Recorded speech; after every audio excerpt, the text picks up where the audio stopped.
Welcome to the Tech Egg. Don't get scrambled. Enjoy the video. In this video, I will show you how to make quiche pie. First, let's prepare the crust. Using a store-bought pie crust saves time and effort. Simply press it into your pie dish. Then, blind bake the crust at 375 degrees Fahrenheit for about 10 minutes. This crucial step ensures your quiche has a perfectly crisp bottom, preventing any sogginess. It's a simple trick for a much better result. Now let's create the delicious filling. Start by sautéing your favorite ingredients, such as crispy bacon, mushrooms, or fresh spinach, until they are tender. In a separate bowl, whisk together 4 large eggs with 1 1/2 cups of milk or cream, along with a pinch of salt and pepper. Stir in your cooked ingredients and about 1 cup of shredded cheese. This combination forms the heart of your quiche.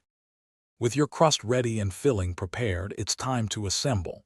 Carefully pour the egg and ingredient mixture into your pre-baked pie crust.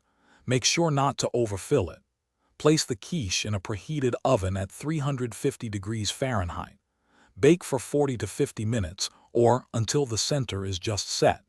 You can check for doneness by inserting a knife near the center. It should come out clean.